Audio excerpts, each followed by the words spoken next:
Dear learners, welcome to you again. This is Dilip with you. শুরু করতে যাচ্ছে এখনকার lesson fill in the gaps with preposition articles or zero article. তো এই ব্যাপার হয়তো তোমরা সবাই জানো।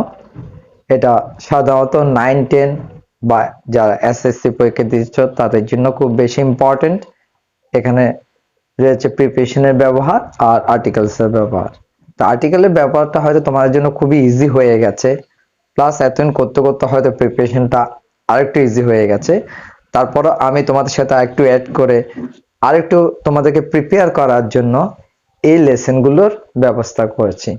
তোমরা হয়তো রিসেন্টলি লক্ষ্য করেছো আমার এই পর্যন্ত অর্থাৎ বেশ কিছুদিন ধরে যে ভিডিওগুলো আমি আপলোড করছি সেগুলো হচ্ছে যে ম্যাক্সিমাম প্রিপারেশন মূলক বা এক্সারসাইজ, অর্থাৎ যারা পরীক্ষা দিতে যাচ্ছ, এসএসসি পরীক্ষা দিতে যাচ্ছ তাদের জন্য এটা খুব বেশি ইম্পর্টেন্ট। পাশাপাশি যারা ক্লাস 7 থেকে পড়ে আসছো তাদের জন্য এই ক্লাসগুলো খুব ইম্পর্টেন্ট তাদের প্র্যাকটিসের জন্য, এবং তারা ধীরে ধীরে ওখান থেকে প্রস্তুতি নিয়ে আসতে পারে।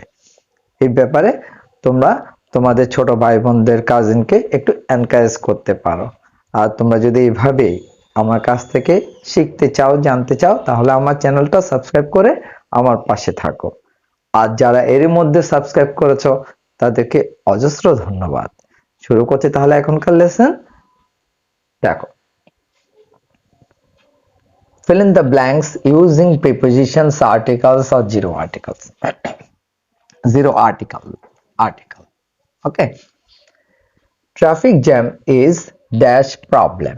তো এই জিনিসগুলো করার জন্য fill in the gaps করার জন্য আমি কতগুলো ক্লুজ দিয়েছিলাম।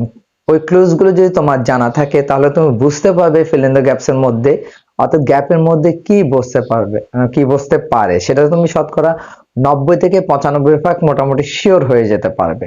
বাকিটা যদি না বুঝো সেটা একটু তো রিস্ক নিতে হচ্ছে, তাই না? এটা বসবে বা এটা বসাতে হবে, ঠিক আছে? দেখো এখানে কি বসতে পারে। যেহেতু এখানে প্রিপারেশন, আর্টিকেলস এবং জিরো আর্টিকেলের কথা বলা হচ্ছে, সুতরাং অন্যান্য সব বিষয় বাদ দিয়ে আমরা এখন প্রিপারেশন আর আর্টিকেলের কথা চিন্তা ভাবনা করব।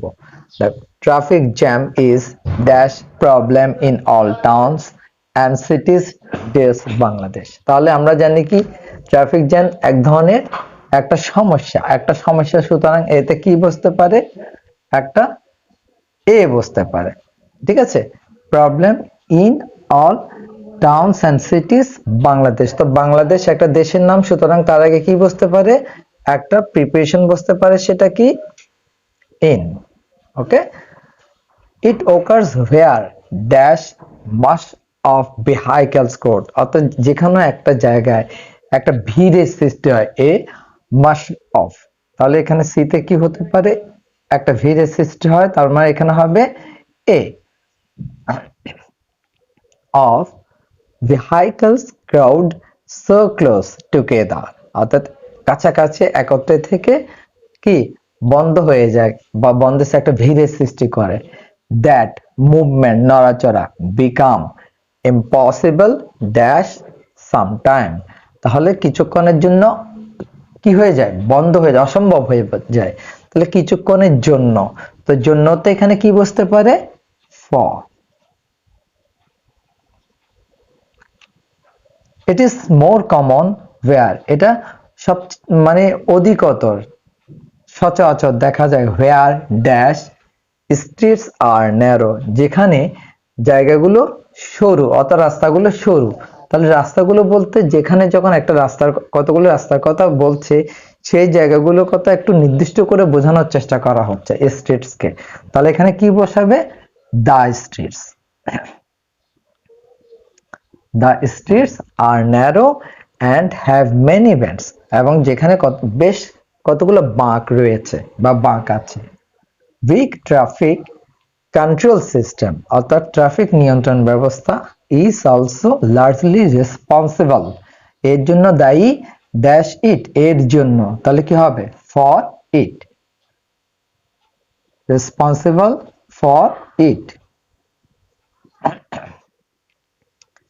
Traffic jam is very vexatious, কষ্টকর। তাহলে ইজ ভেরি ভ্যাক্সেসাস হয়ে গেল, তার এখানে জিতে কি আর কোনো কিছু বসাবার দরকার নেই, সুতরাং জিতে কি হবে, cross G H cost vexatious and time killing when caught in dash traffic jam।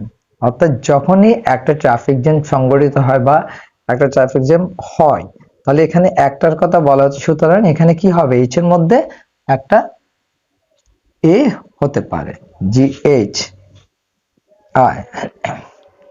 We simply get struck dash at, আমরা আটকে থাকি বা আমাদেরকে আটকে থাকতে হয়, তো আটকে থাকা ইংরেজি কি, স্ট্রাক আপ। আপ, এখানে একটা কি হবে, up, stuck up at one place. We can't move forward, আমরা সামনেও যেতে পারি না, উই ক্যানট মুভ ব্যাকওয়ার্ড, আমরা পিছনেও ফিরে যেতে পারি না, আইদার।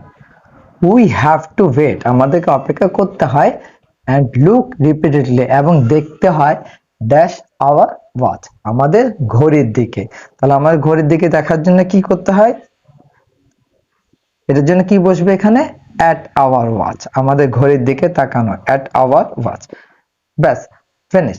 আমার মানে জিনিসটা তেমন কঠিন হয়নি, এই জিনিসটা আমি খুব সহজভাবে তোমাদেরকে বুঝিয়ে দিতে পেরেছি।